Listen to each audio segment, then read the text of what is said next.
Good afternoon, everyone. Welcome and thank you for joining today. My name is Gina Fulton and I am the Marketing Coordinator at Estimating Edge. Today, Paul Wheaton, VP of Sales and Operations at McCormick Systems, and Dave Chapman, Sales Director at Estimating Edge, will be discussing how your team can benefit using technology to ramp up for bidding season. Before we get started, we have a couple housekeeping items. All lines have been muted, but if you have any questions, please enter them in the questions window on your toolbar. We will answer them at the end. After the webinar, I will send you an email that has a recorded link. The recording will also be available to watch on demand on our website. Thank you for joining, Paul. Let's get started. Thank you very much, Gina. I appreciate the intro. So my name is Paul Wheaton. I'm the Vice President of Sales and Operations for McCormick Systems. McCormick Systems mainly handles the electrical, plumbing, mechanical, low voltage estimating side of things. And then we have Dave Chapman here. He's going to be discussing kind of the other side of estimating with all the other facets.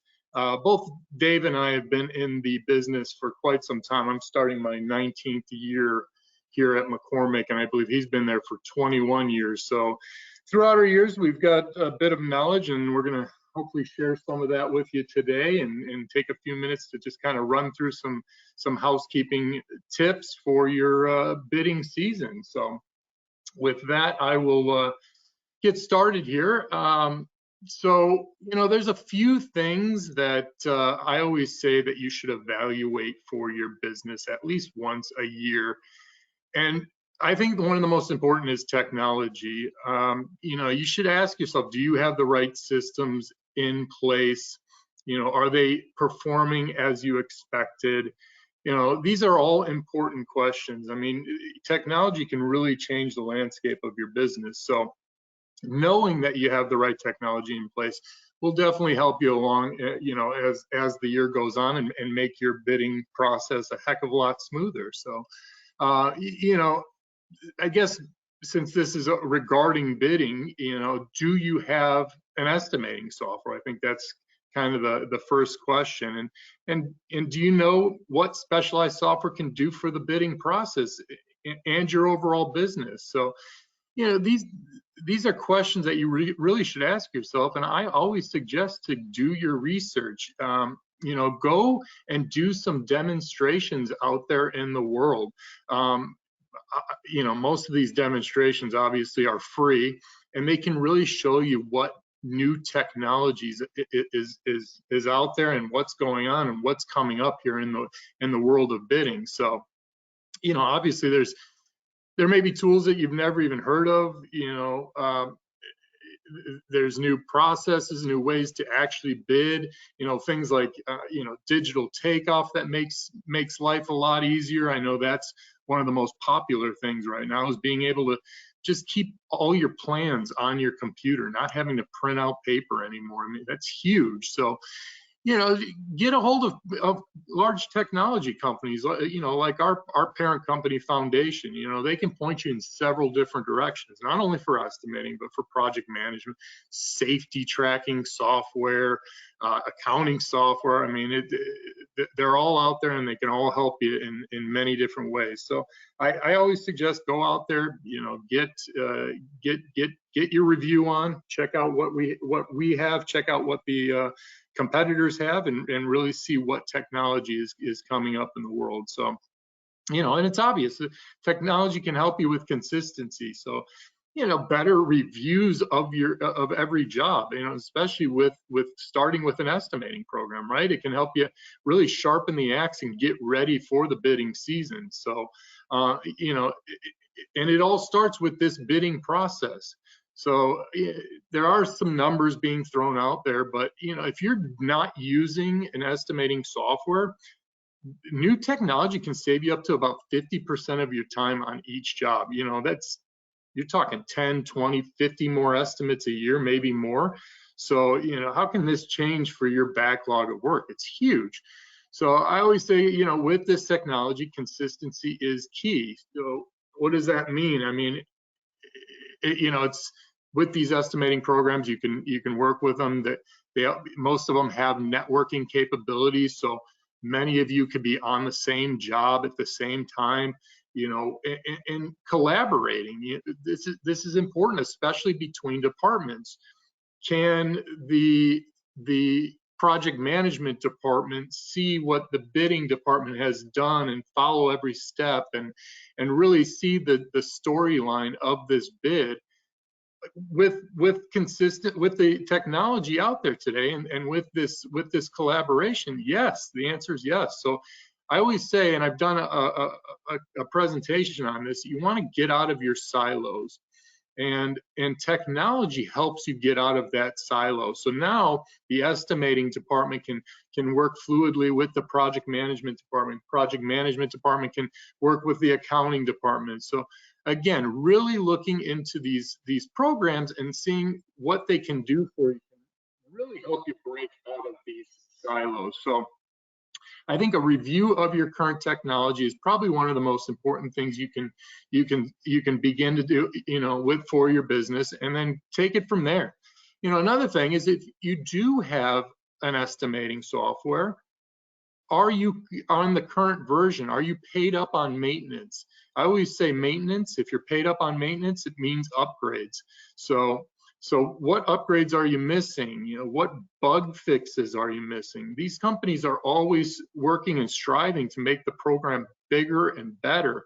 And obviously, by paying your maintenance or being on a subscription, you are going to be able to get these upgrades automatically. So very, very important. Lastly, I'm going to talk about integrations. So this is what I was talking about, kind of with the silos, getting out of your silos.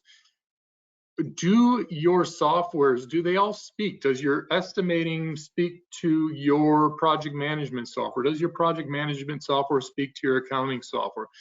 This is all important. I mean, there's several ways you can make these programs speak. One is an API, which is probably the best way to do it. Basically, I hit a button and all of my estimating information traffic transfers over to my project management and or accounting software, and so on and so forth. Back in the old days, you may have to do an export and an import of this information, which kind of gets clunky. So having integrations is important. So again, when you go out and review software, see what kind of integrations that these softwares have. See if they have an API to a complementary software that can easily help your business grow. So I would definitely look into those several things, but obviously integrations might be one of the greater things. And to be honest with you, a lot of customers that I'm speaking with lately, that is a very, very important thing to them. So we are always discussing integrations these days. So let's move on to the next slide here. And what I'm going to be talking about is the spring cleaning of your data. So this is basically being prepared for the next year, right? A couple of things you can do is, first, I think archive your old jobs. You want to get that old data out of your way. Really concentrate on the year in front of you. The other thing with archiving those jobs or sorting those jobs is you can view great information in front of you. So like here, I've got a couple of examples on the slide. You can see, hey, here's all my jobs. I can see what status are they in? Are we working on them? Did we win them? Did we lose them? And moving all the way across, you can see sales price, price per square foot. You can see who the estimator is. So with this information, you're able to really gauge success and show maybe some graphs. So how is one estimator doing over another? Or maybe by industry, how am I doing with my commercial jobs over my residential jobs? Am I winning more residential jobs where I should be winning more commercial jobs?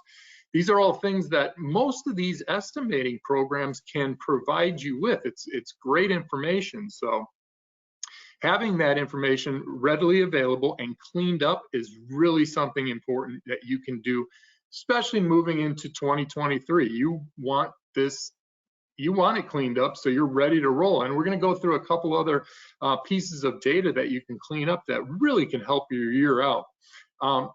The last one is a default job. I wanted to talk about that.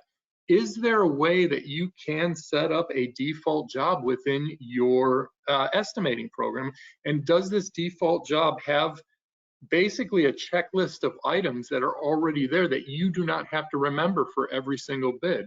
We always suggest really setting up your default job and have that checklist of items already done, already, you know, pricing in there, maybe labor levels in there, labor rates. We'll kind of talk about that here in a moment, but having that default job ready to go for 2023 is going to help you basically start a new bid and copy that basic information every single time to make your life a heck of a lot easier. So moving a little further along with data, we're going to talk about the data cleanse.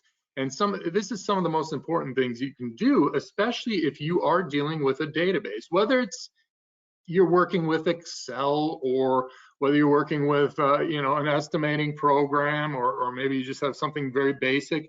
You always want to review some of the things that you use every single day in the bidding process. And that first thing here is you should really review your labor units and rates.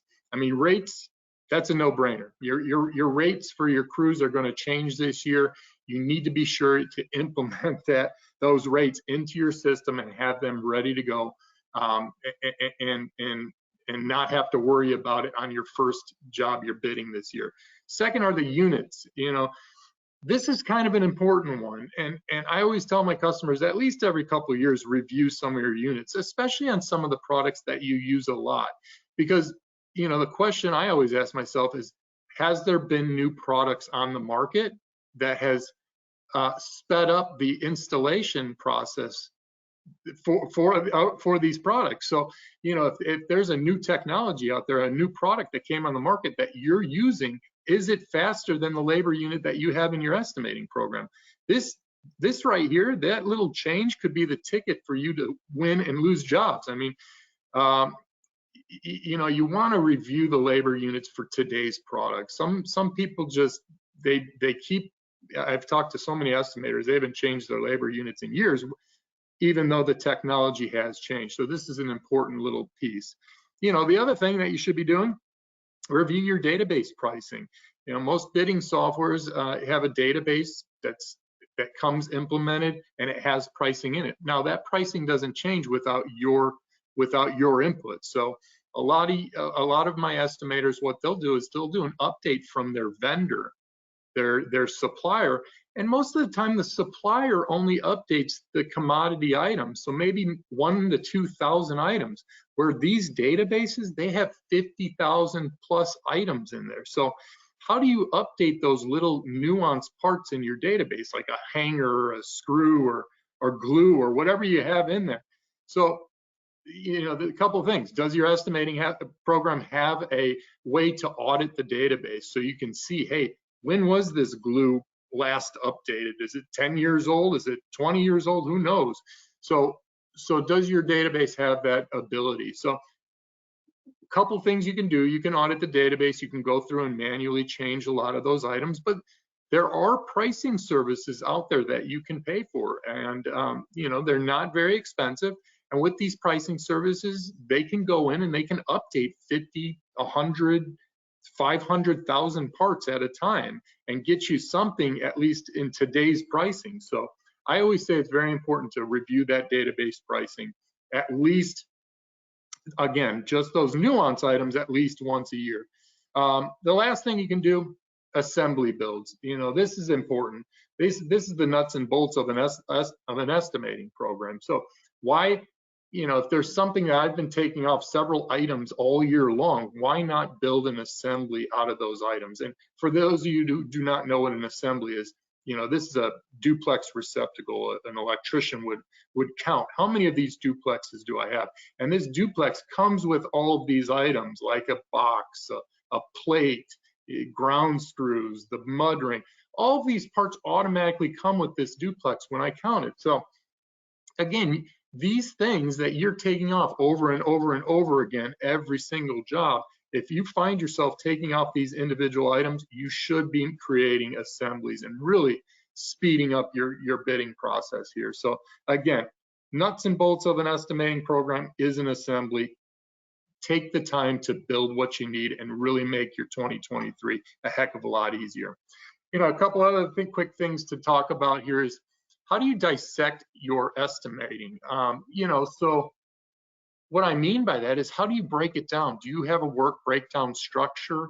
Does your company have a standard? And why I ask this is because sometimes you need a bid broken down properly for it to transfer to a project management software or an accounting software. So we were talking about some of these APIs and some of these abilities to transfer the information. Well, it all starts with the estimate. It has to be broken down properly, and maybe have some sort of coding system or something along those lines that allows you to now take these breakouts and transfer them easily to your project management or accounting software. So again, some important pieces for the for a company template that can really help you set up and move forward with an easier process. Another thing to really look at are your proposal templates. Are those up to date for 2023? Your scope letters, do you have everything that you want in these templates?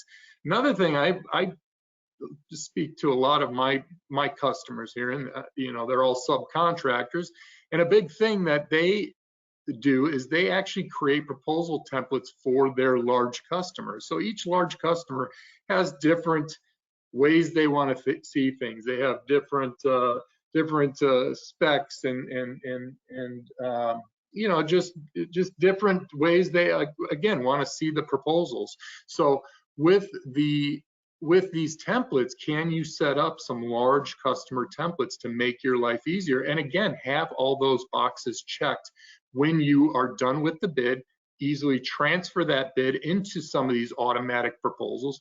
And again, with estimating programs, a lot of these estimating programs can update a proposal for you. So it's pretty nice in the long run. So again, just make sure you're covering all of your corners with these proposals and have them pre-set up as you move on. The last thing I'm going to talk about today, before I pass it over to Dave, is training. Now, training, I think this is one of the most important things that you can do. And there's a couple different pieces of this that I'm going to be discussing, but the first is evaluating your own skills. I mean, do you need any additional training? Again, we talked about the upgrades that these software companies are coming out with. Do you know about the upgrades? Do you know what they do? Do you need training on what these upgrades can do? Again, us companies, we spend a lot of time creating these upgrades and trying to make the processes better for you. So it's in your best interest to always, be in the know of what we're doing. So, and I've got a pretty cool story that I'll tell you before we end here. But before I do, the other thing, new estimators. Are you going to be the one training your new estimators, or do you want to send them to a training class? Again, most of us estimating companies, we will do the training for you. We can do on-site training. You can send your trainer out to our office, and we also do online training where you can get several hours, and really that helps, especially for a seasoned estimator who's been using a software for several years. They get caught up in their own processes that they sometimes miss out on the new stuff. So the cool story that I had going along with that is that I talked to one of my customers. This guy was a pro at the estimating program, and he wanted to show me, or we were discussing a process that he was doing, and he showed me this process, and honestly, I was shocked. He was very proud of it. I asked him how he learned how to do this, and he was very proud of himself, and he said he figured it out all by himself. So what I did was I asked to take over his computer and show him a few things. So I went on there and I showed him how to really do the process, and especially with the new upgrades that we've come out with. And I literally saved him half of his time in this particular process. So literally a half hour to an hour every single bid, I was saving him by just taking 5 minutes online and showing him the new way to do things in our estimating program. He was blown away. He couldn't believe it. So needless to say, he decided to take some ongoing training offered through the company just a few hours online. These companies sell by the hour, and he was able to streamline not only that process, but a lot of processes. So we showed him features and tricks he didn't even know existed in the program. So I always stress that training is one of the most important things that you can do to prepare yourself for the 2023 bidding season. So with that, I'm going to hand it over to Dave, and Dave's going to kind of go over the other side of things, and we can answer some questions afterwards. So go ahead, Dave, take it over. Thank you very much, Paul. That was awesome. I'm going to share my screen here in just a second so that you guys can see what I'm looking at. Let's see, sharing, show screen. Okay, so hopefully you're all seeing my slide now. I appreciate the introduction. I may be touching on some of the same points that Paul touched on, but they're definitely worth taking a look at closely. So I'm Dave Chapman. I'm the sales director over at the Estimating Edge. As Paul mentioned, I've been here 21 years, working primarily with interior, roofing, and fireproofing subcontractors. And over the years, I've noticed some habits or practices that our customers have for the beginning of the year. I'm going to touch base on some of those really quickly. These will be from an edge viewpoint, but can apply to just about any estimating process. One that Paul mentioned is spring cleaning. These are things you can do to be more efficient and keep things organized. The first one I want to talk about is updating the different roles each of the users have in their estimating software. This is important for the security of your data. Reviewing and deciding who has the ability to add or delete things in your database, who you want to give the ability to look at reports in the cloud or push integrations to your accounting software, who can delete jobs. This is all extremely important.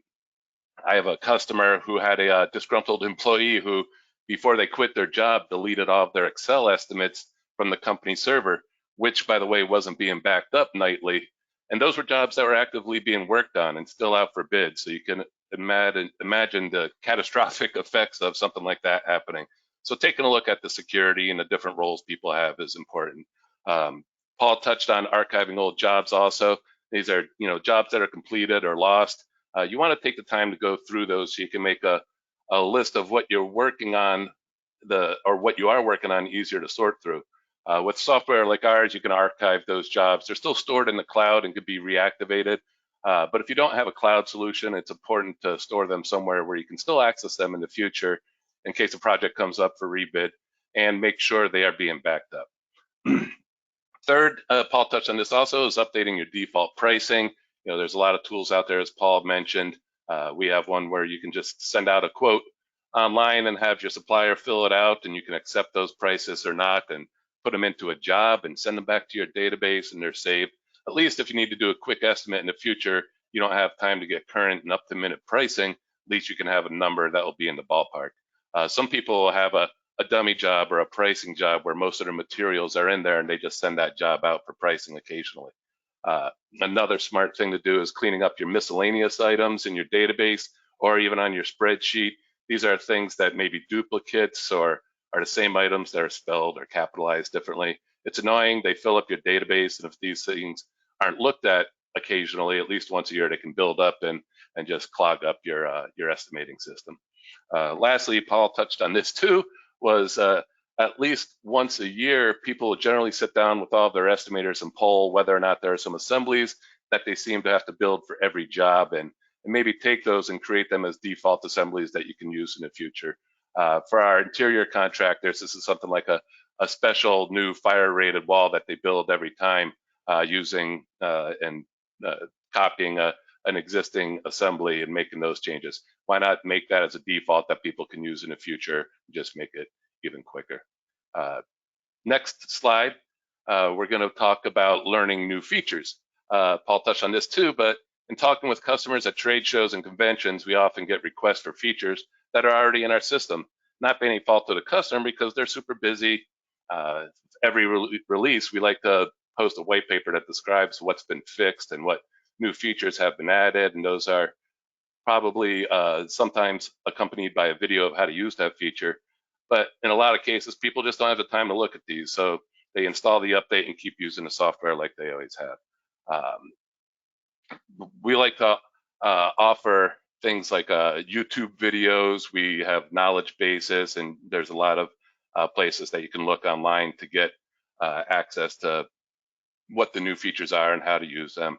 We also have several training avenues, and this is definitely worth taking a look at for your estimators once a year. We like to offer in-person or one-on-one training events for people to come in or do at their office, do online training, maybe take a beginner to an intermediate user or an intermediate user to a power user. We also offer group classes where people can come down for someone who's a good user, but to learn exactly what's been new and things, and learn better processes like Paul was talking about. Other new features out there that are out there as technology moves forward are things like integrations from estimating into accounting, or plugins to help with project management or project tracking. If you don't take the time at least once a year to research these kind of things, you might be missing them out on some huge time savers and headache savers that your competition might be using actually. All right, and then moving right along to the next slide, I want to talk about reviewing the needs of your estimators. Right now, more than ever, estimator retention is absolutely key. One of the most common calls or emails we get these days are contractors asking us if we know of any estimators looking for work right now. And the answer is almost always no. This is why holding on to quality people is important.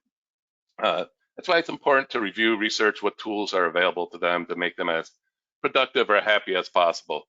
New technology is what keeps young talent engaged. These guys want to work with the latest stuff that's out there and want to be moving themselves forward, and it keeps them interested in their work. So this is a big deal. Also, another thing these days, and you'll see this graph on the lower right here, the importance of being able to work remotely or hire someone who may not be local. It's important where having a cloud-based solution becomes extremely important. Looking at this graph from a poll that was taken by Forbes, well over 75% of the people who were polled would prefer to be working, either a mix of remote versus in office time to being completely remote. I mean, and this is something you have to do if you want to retain your people these days. This points to how people will choose to where they want to work, and what there's problems to having people working remotely. So you got to make sure that you have solutions in place to address these issues. Things like tracking their time working, or evaluating their performance, communication. All of these are things that become issues when people are working remotely. Solutions like Zoom and Teams help with the communication part. We like to have cameras on when we do our meetings remotely so you can judge how engaged the other person is. But having a cloud-based estimating software also allows for collaboration between people in different locations.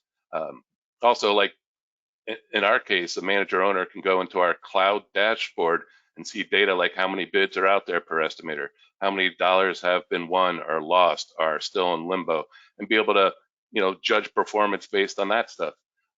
All important. I think one of the biggest things this year is going to be, addressing things to help you retain your quality employees. So that's about all I have. I'm going to hand it back to Gina to close things out. Gina? Yep. A couple questions rolled in while you guys were presenting.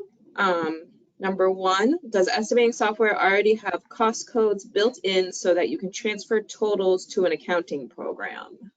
All right, so I'll take that one, Dave. Yeah, the quick and easy answer to that is yes, absolutely. So most of these estimating programs can break down jobs for you several different ways. So again, I discussed the work breakdown structure briefly. That's one way, is your job breakouts. The other way is most of these have a coding system already built in, such as your cost code. So every item that you take off will have a cost code associated with it, and the ability to actually shift these items into a phase code if you wanted to. So again, with all these different ways to break out your job and sort the job and total the job, most of the accounting programs, most of these APIs, most of these integrations that we were discussing will need some sort of coding system to bring that data in. And some of the more advanced estimating programs will already have that set for you. So very important piece. Thank you, Gina. Question number 2, how much does a pricing service typically cost? So that was another thing that I kind of discussed, and the pricing services. So obviously you don't have to use a pricing service. Again, you can use your vendors. They can send you an Excel file. Most of these programs can update the pricing just by that Excel file, and that's free, obviously, coming from your supplier. But if you do pay for one of these services to update, 100,000 items or 500,000 items, whatever you have in your database, they can range from, I'd say, about $50 a month up to $150 a month. Another question came in. If I hire an estimator who is in a different state, what is the best way to send estimates back and forth with changes? Okay, I'll take that, Paul. All right. I think having a cloud solution is key. I've seen people that, email the Excel file back and forth, and eventually it gets confusing as to which is the most current iteration of that Excel file. But if you have a cloud-based software like the Edge, you can actually have people remote that are checked into the cloud. They check out the job and they're making changes to it. They check it back in. Someone from the home office can check it out, make changes to it, and it's always the live job that's sitting there in the cloud. So, I mean, even Dropbox is an improvement, or OneDrive, so that you're all working on the most common version, but a cloud solution is definitely the way to go if you have people working remotely. Agreed. And the last question is, how many people do companies typically allow to change things in their estimating database? Well, on the Edge side of things, it's usually the power users. I mean, of course, it's up to the owners individually, but you don't want a junior estimator having the ability to go in and delete jobs or change default production rates or things of that sort. So usually 1 or 2, it's usually on the management side, and it's usually a power user of the software. So that's my answer for that. Perfect. Thank you. And that is all the questions for today. So if there's no more that come in, I hope everyone has a great day. Thank you. Thank you very much, Gina. Thank you, Paul. Thank you, Dave.